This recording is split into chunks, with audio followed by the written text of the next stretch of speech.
Los saludamos una vez más aquí desde Lighthouse Studios, una oportunidad más para poder seguir conversando, poder seguir conociendo más de todas estas historias que tienen grandes lecciones para nosotros. Y como siempre, en buena compañía, lo cual es normal. Así que Carmen, ¿cómo estás? Hola a todos, muy contenta una vez más aquí con ustedes compartiendo un poco más de estas historias que nos dejan mucho para nuestra vida diaria. Perfecto, y Pastor Daniel, ¿cómo está? Bueno, no, también feliz. Esperamos que esta edición pueda ser de gran bendición para todos. Seguro, seguro que sí, Carmen. Y yo sé que tenemos algunas personas que han estado por ahí activas en las redes sociales, así que si los podemos saludar.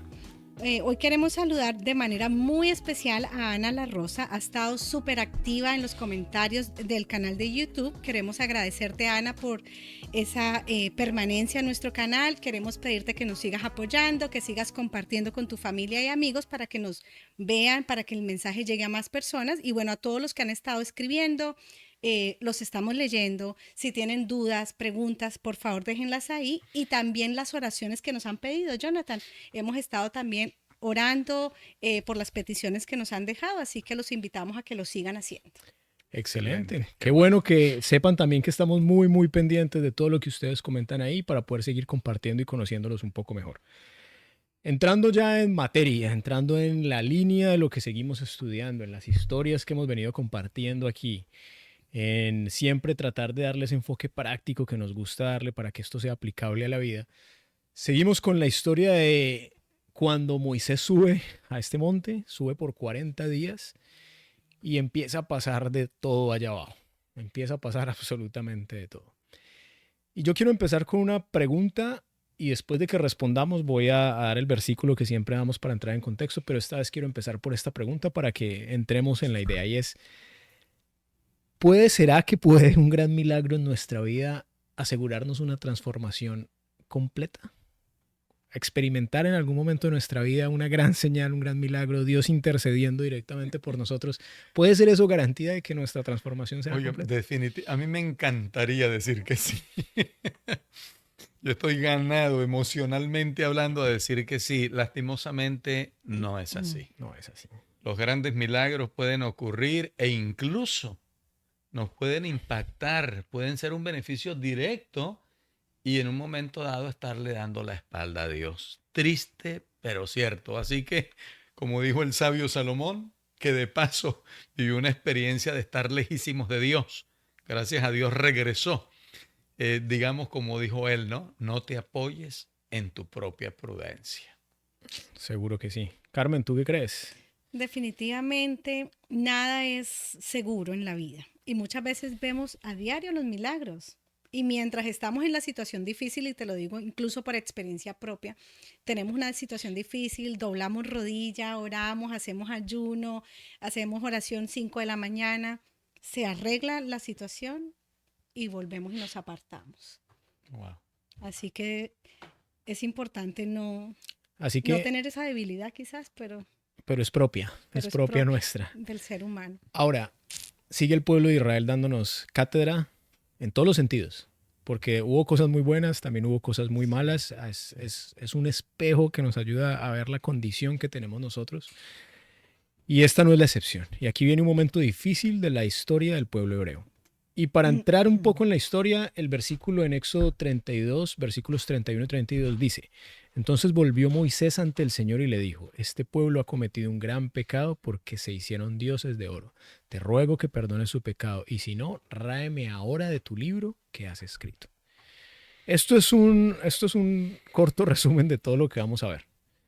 Pero empecemos precisamente por lo que estaba viviendo ese pueblo. Pongámonos un poquito en el contexto.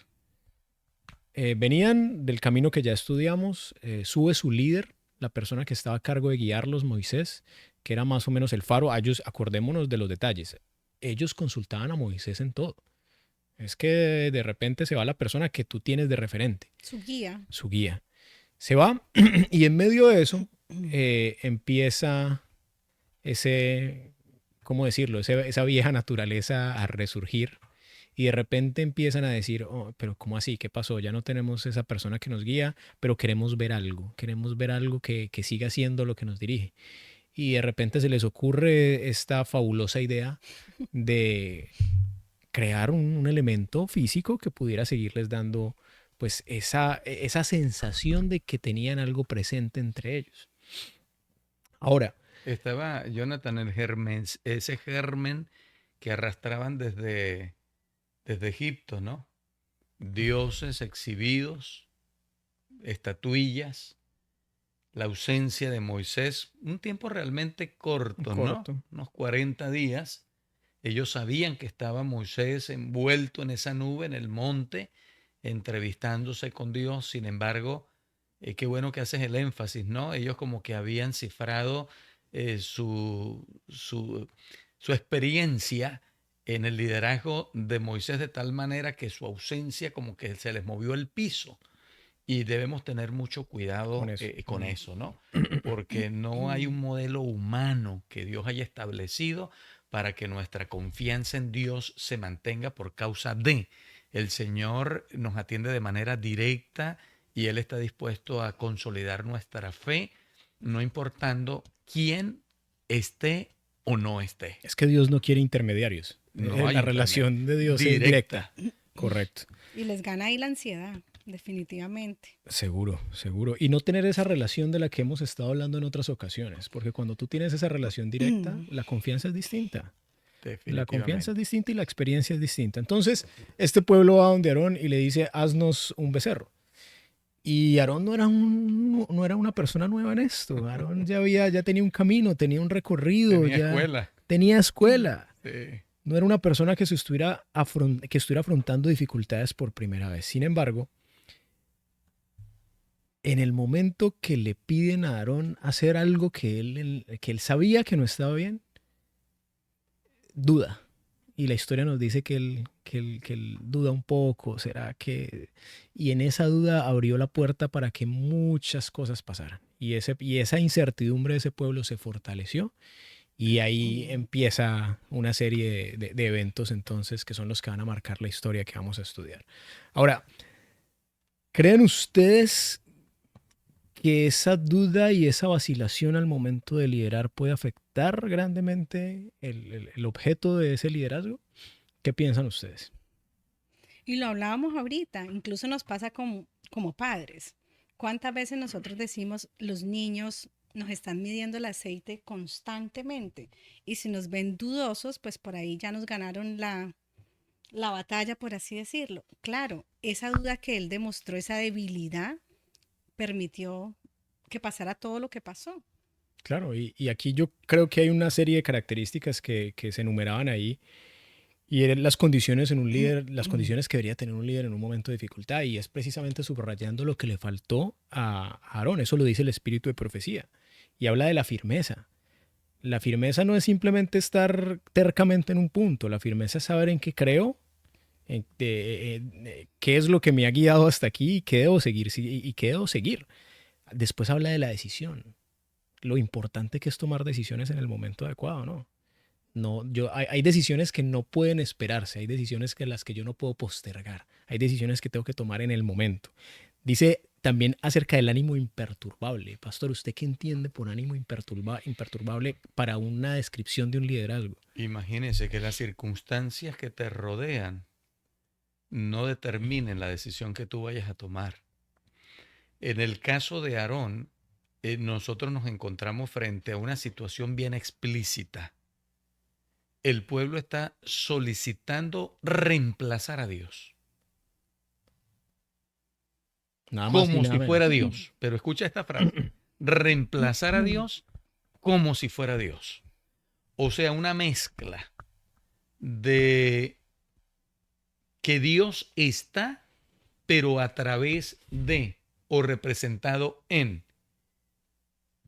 Y en el caso de la manera como procedió Aarón, lastimosamente lo podemos reseñar como una persona que dejó de fiar en Dios, dio su brazo a torcer, porque es que la solicitud que estaban haciendo era grotesca. Era insólito. Sí, era insólito, o sea, quitar a Dios y levantar un Dios. Entonces, lo que hizo Aarón, no sé si con el propósito de hacer el ejercicio de mantener en cierta medida su conciencia un tanto calmada, él llega y hace una declaración final cuando el becerro terminó de estar y le dice a Israel, Israel, este es el Dios que te sacó de Egipto. Eso está registrado en Éxodo capítulos 32, versículos 1 al 6, todo el episodio. Y cuando yo leo estas palabras, de verdad que me estremecen, porque se está refiriendo de manera directa al becerro Claro. que han Construido. edificado, construido, y le está dando todo el mérito y los créditos de la liberación de Israel del yugo que habían sufrido por tantos años de parte de los egipcios. Entonces dice el pueblo, haznos un Dios que vaya delante de nosotros. Y Aarón termina diciéndoles, este es el Dios. Y fue el que lo sacó de Egipto. tierra de Egipto. Y ahí Wow. es donde uno se pregunta cómo olvidaron tan rápido todas las grandes cosas, las maravillas que ellos vieron en el camino. Es algo como increíble que pueda pasar. Es que el contraste es muy fuerte. Es muy Claro. fuerte, es demasiado fuerte, como que somos de corta mecha y con Corta respecto memoria. de corta memoria con respecto a asuntos tan trascendentes como este, ¿no? La gente entonces empezó a ver a su propia creación como el que dirigía finalmente los destinos de su vida. Más Es que una el creador, cosa demasiado complicada, ¿no? De asimilar, pero esa fue la respuesta de la naturaleza humana, de aquellos hombres, de aquellas familias, de aquellas personas en aquel tiempo. Claro, y dice que el principio que tomaron con ese becerro fue empeorando rápidamente. Y después la historia precisamente nos sigue contando que al día siguiente madrugaron, que ofrecieron holocaustos, que se presentaron, entre comillas, ofrendas de paz, y se sentó el pueblo a comer y a beber y se levantó a regocijarse y a festejar. Pero se trataba de una falta absolutamente grave, como lo decía el pastor, del primer y segundo mandamiento que Jesús justo acaba de darles. No te harás imagen. Todo eso ya estaba dicho. O sea, no había lugar a dudas que Dios no le gustaba ni permitía este tipo de comportamientos. Esto no es algo que ellos debieron haber intuido. Esto es algo que era blanco o negro. Y ellos sabían muy bien qué estaban haciendo. Ahora, ¿qué pasa en nuestra vida? Y ustedes saben que nos gusta mantener esta conversación práctica. ¿Qué pasa cuando hacemos o cometemos el mismo error que estaba cometiendo este pueblo hebreo? Dejamos de mirar a Dios y empezamos a tener ídolos que tal vez no son los mismos de la antigüedad. Seguramente nadie que nos escuche tiene un becerro de oro en su casa, pero hay cosas de la vida cotidiana que pueden volverse complicadas y que pueden empezar a absorber mucho de nuestra atención. ¿Qué pasa naturalmente? ¿Qué creen ustedes que pasa naturalmente cuando nosotros quitamos esa mirada de Dios y la empezamos a dirigir a otras cosas? ¿Cuál es el resultado de eso? Yo pienso que cuando ponemos nuestra seguridad en cosas que pueden desaparecer en un segundo, porque todo puede cambiar muy rápido, como el dinero, como el trabajo, pues ya es una falla enorme que obviamente al final debemos entender que solo debemos depender de Dios. Y yo te digo esto porque en algún momento mi seguridad dependía mucho de mi situación financiera y tuve que pasar por situaciones muy difíciles para poder como que tocar fondo y poder decir, no soy yo la que le genero seguridad a mi familia o la que puedo establecer que estamos bien, es Dios. Y qué triste que nosotros tengamos que pasar por situaciones tan difíciles para poder entender que debemos confiar en Él únicamente. Y felizmente escuchar esa frase final de tu discurso, Carmen, que finalmente podamos reconocer que dependemos de Dios, porque hay personas que no viven esa experiencia, sino que están tan alejadas de Dios que ya llegaron a un punto de no retorno, o la terquedad pudiese ser la mismísima de Faraón y todo Egipto, cuando no teniendo la posibilidad de formar parte de un pueblo que consiguiese salvación también, pues no lograron esa experiencia. Me gusta muchísimo y quisiera destacar dentro de lo posible y lo más breve posible que el Señor siempre está haciendo la invitación a miradme a mí. Por ejemplo, en Isaías 45, 22, miradme a mí y sed salvos todos los términos de la tierra, porque yo soy Dios. En el libro de Números encontramos a un pueblo que se rebeló en un momento dado contra Dios y Dios les quitó la protección especial que tenían y todas las alimañas que habían en el desierto tuvieron acceso facilito.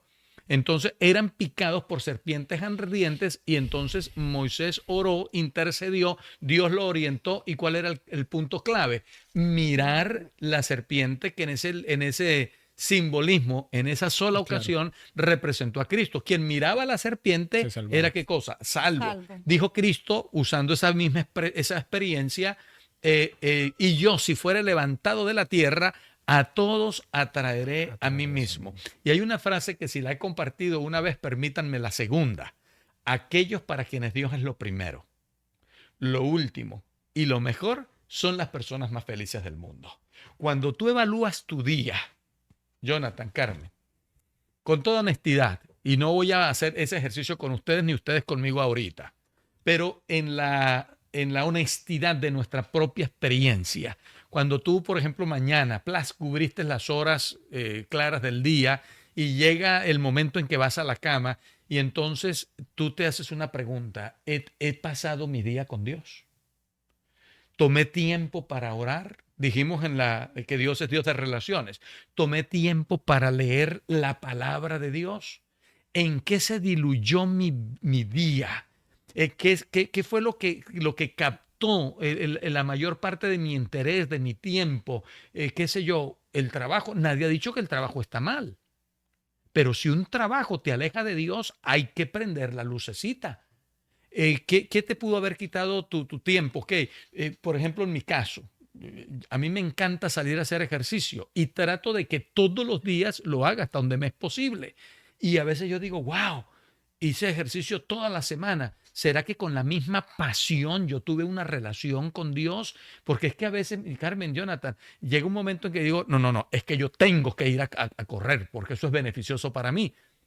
Pero ¿será que yo en un momento dado digo, no más celular, no más la pantalla del televisor, no más la distracción? Yo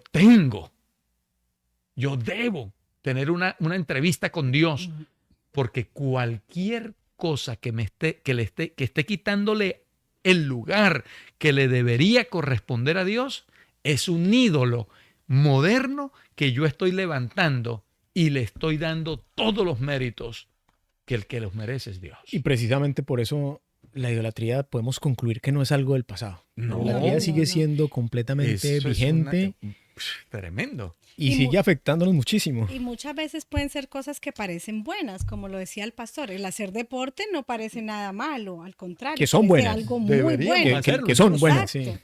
Pero ¿a qué punto te estás excediendo en el deporte, en el tiempo que deberías de darle a Dios? O en tu trabajo, que también es algo bueno, ¿no? Es Sí, traer seguro, dinero a la seguro. casa. Entonces hay que tener como mucho cuidado con esa balanza. Claro, por supuesto. Hay una frase que se repite mucho, que siempre dice que nos convertimos en lo que contemplamos. Wow.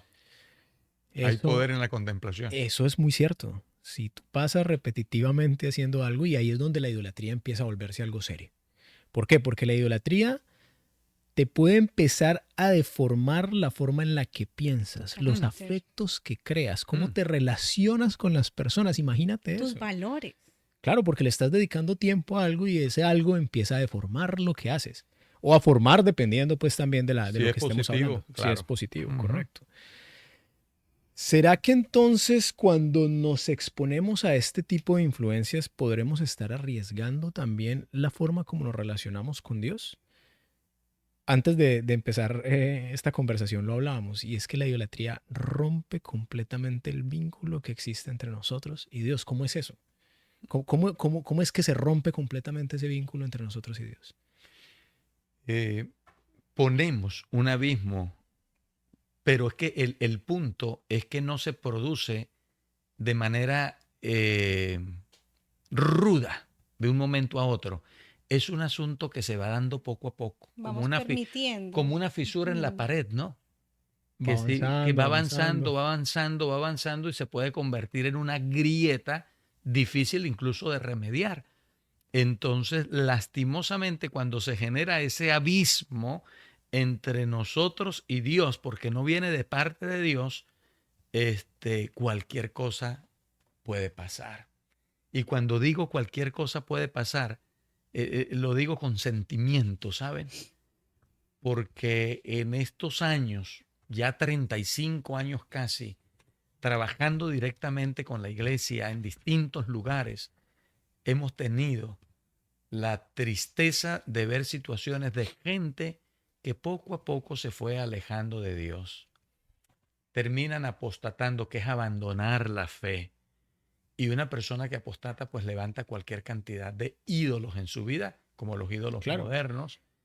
Y familia, cualquier cosa en ese caso negativa puede suceder.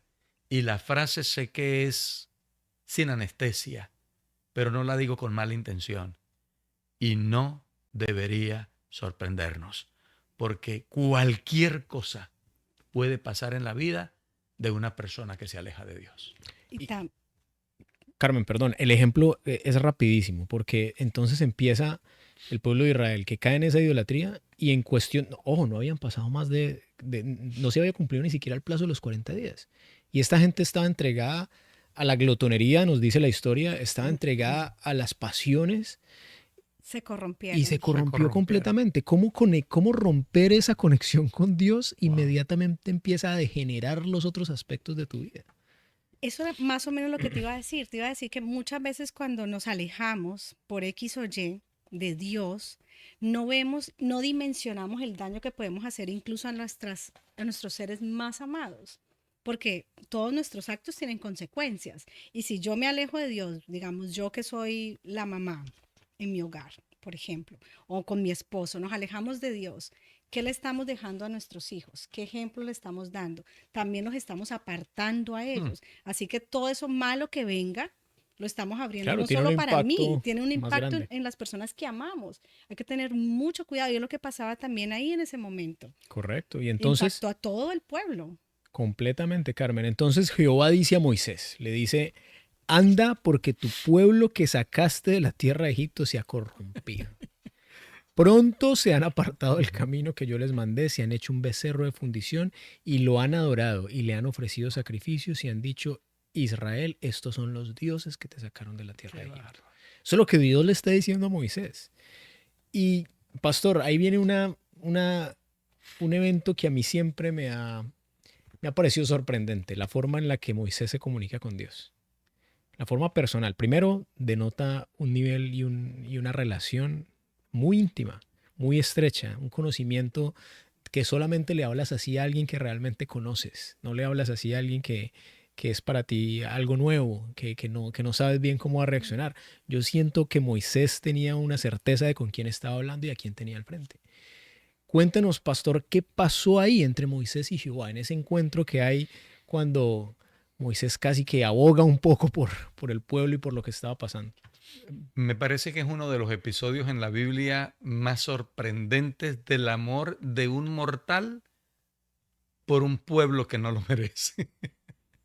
Y digo no lo merece porque es que Dios le está diciendo a Moisés, este pueblo, en mis palabras, me ha dado la espalda y han puesto otro Dios en lugar de mí. O sea, ya no quiere que yo esté en medio de ellos, no quiere que yo reine sobre ellos, no quiere nada conmigo, a pesar de todas las maravillas de las que han sido testigos, porque estamos hablando de la generación que salió de Egipto. Entonces, el pueblo, Dios lo califica como pueblo de dura cerviz. Se lo está diciendo a Moisés, este es un pueblo terco, de dura cerviz. Y mira cómo le dice Dios a Moisés, me llama la atención, porque Dios le dice a Moisés, deja, como pidiéndole permiso, como grandes amigos, ¿no? Estaban en una conversación. Había una confianza especial. Había una confianza especial. Deja que mi ira los consuma. Estamos en Éxodo capítulo 32, versículo 9 al 29. Y entonces yo voy a darte un espaldarazo, hermano, para que tu nombre quede, si ya tienes nombre, tu nombre va a quedar en un pedestal, porque de ti, de tus lomos, yo voy a levantar otra nación. Oye, eso pudo haberle sonado bonito a Moisés. Un súper buen negocio. Claro, una palmadita. Venir de cargar con esta gente. Yo voy a seguir cargando con este pueblo. Era algo más fácil. Era más fácil, una nueva nación, nuevos comienzos, nueva gente, nuevas situaciones, intentar una estrategia distinta. Pero Pero Moisés le responde, habla con Dios.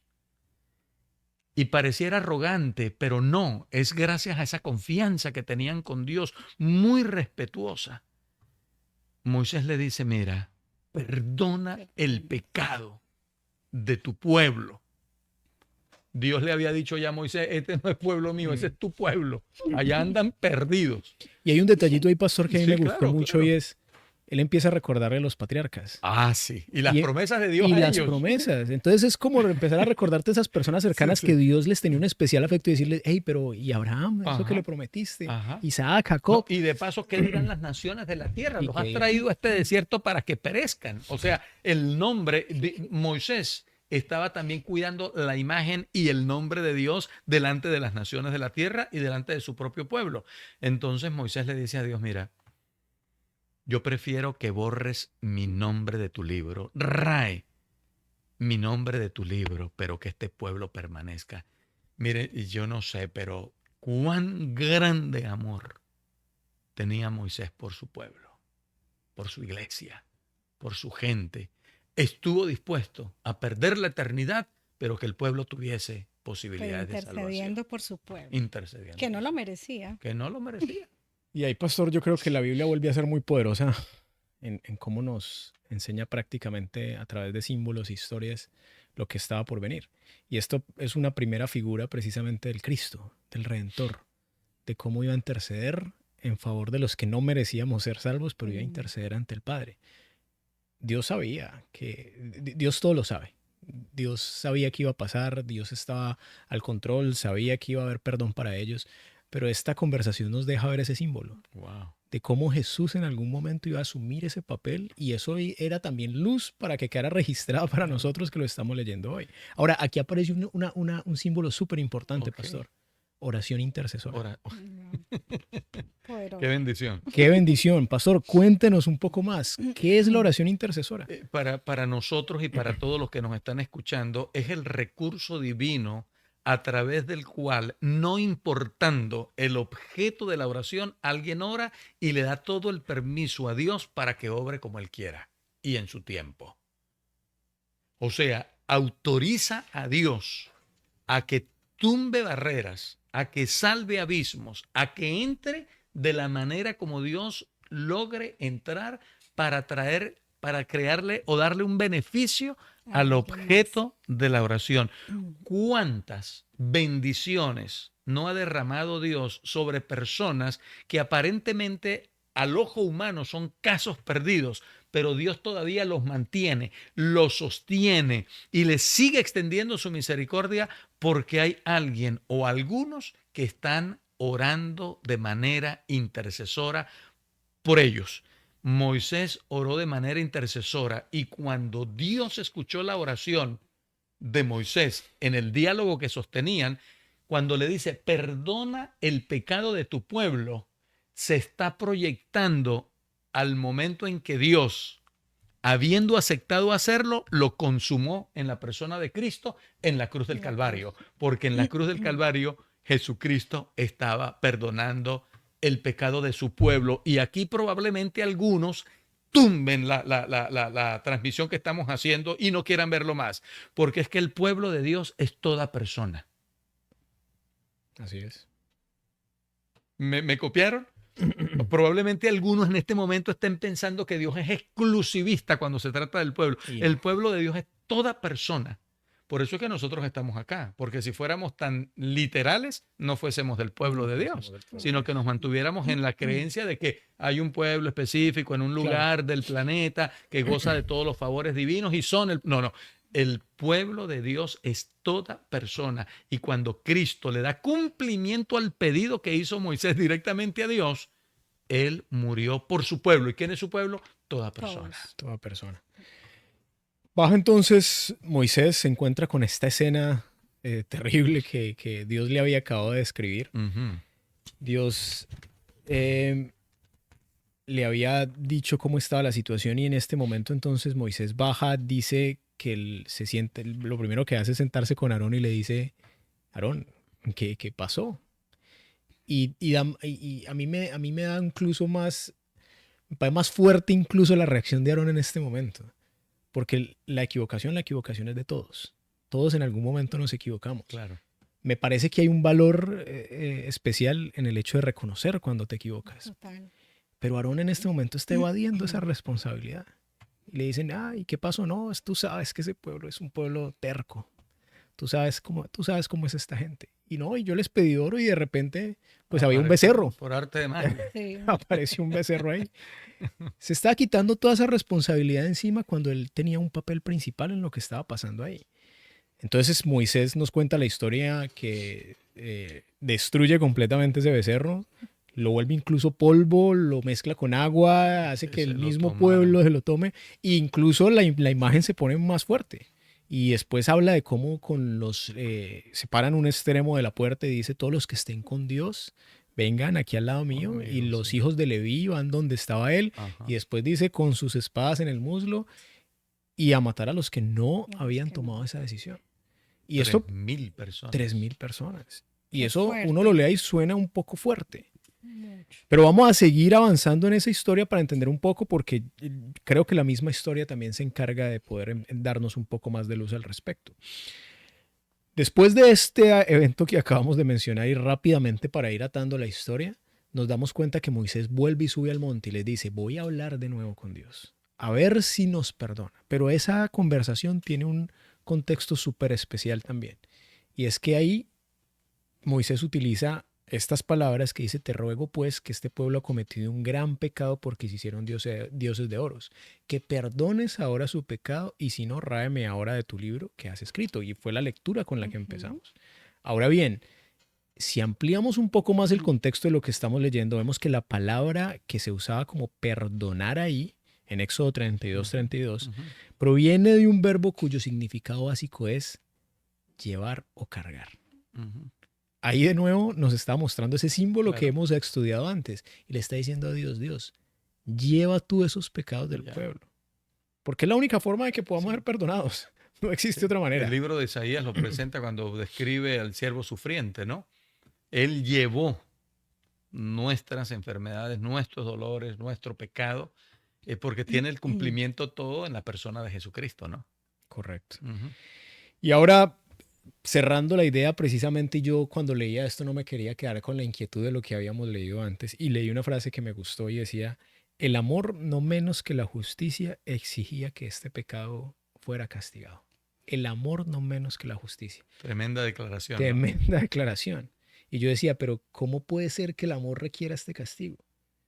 ¿Y qué pasaba con las personas que quedaban expuestas a lo que había pasado?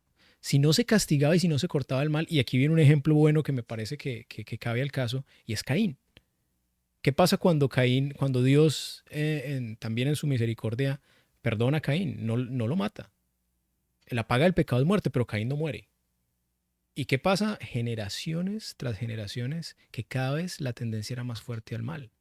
No solamente ya fue el dolor de una persona, fue el dolor de muchísimas personas, terminando en que Dios tuvo que limpiar de nuevo el mundo porque la maldad había llegado a un límite tremendo. ¿Cómo es que el amor de Dios también dice, yo no puedo dejar a otras personas desamparadas para que esta mala influencia se multiplique? Y llega momentos donde tú tomaste tu decisión. No es que Dios te llevó hasta ese punto. Claro, así es. ¿Qué pasa entonces y por qué? ¿Cómo podemos entender eso, Pastor Carmen? ¿Qué piensan ustedes? ¿Cómo es que el amor se termina volviendo justicia? ¿Cómo podemos hacer esa relación y entender ese concepto? Dios es Dios. Dios es amor, Dios es justicia. Y cada vez que nosotros encontremos episodios como estos en toda la Biblia, debemos quitarnos el sombrero respetuosamente y entender que Dios está obrando como debió hacerlo. Porque Dios en su amor y en su justicia, cuando obra, no está haciendo como haría el ser humano, que caprichosamente o con recursos de juicio no sólidos puede tomar decisiones que afecten a otros. Dios es Dios limitada. Y Dios no pasa por eso. Entonces, bueno, por ejemplo, hay un librito que se llama El Camino a Cristo, que yo recomiendo ampliamente. Menciona algo que a mí me llama poderosamente la atención con respecto a la eternidad y a la salvación. dice ese librito que el amor de Dios se refleja también cuando dictamina que una persona no será salva, porque sería como una condena. Una persona, una eternidad que no quiere vivir, en un lugar donde no quiere estar, por las razones que sean. El amor de Dios es justo. Entonces le va a decir a esa persona, bueno, ya que esa es tu elección, no vas. Claro, no va a obligar a nadie. No va a obligar a nadie. Y para cerrar, como siempre, nos gusta con algo práctico. Para mí, muy práctico de lo que conversamos hoy. Dios tiene la capacidad de hacer con nosotros lo que Él quiera. Puede hacer grandes cosas con nosotros. Pero nosotros tenemos que tener un especial cuidado en no centrarnos en nosotros mismos, en no creer que nosotros tenemos las respuestas. Carmen lo mencionaba. En no creer que en nuestra fortaleza y en nuestras capacidades vamos a encontrar las soluciones que necesitamos. Porque realmente proviene de Él. Y a mí me encanta que eso sea así, porque me quita un montón de peso de saber que yo soy el encargado de solucionar mis problemas. Porque sinceramente lo digo, hay veces que por mis medios no lo veo. No es posible. Y ahí recuerdo esa promesa y digo, gracias Dios, porque es que no depende de mí. Debemos cuidar que nada ni nadie ocupe el lugar de Dios en nuestro corazón. Amén, gloria a Dios. Bueno, y de mi parte, quiero darle gracias a Dios porque Dios es Dios y ninguno de nosotros es Dios. Él sabe hacer las cosas. Él sabe mejor que nadie cómo hacer las cosas, seguro que sí. Así que los invitamos para que podamos seguir compartiendo. Ya saben que estamos muy atentos a sus comentarios, estamos muy atentos a lo que quieran compartir con nosotros para poder seguir interactuando aquí, seguir ampliando esta conversación y seguro que aprendiendo mucho más. Así que los esperamos para la próxima aquí en Lighthouse Studios.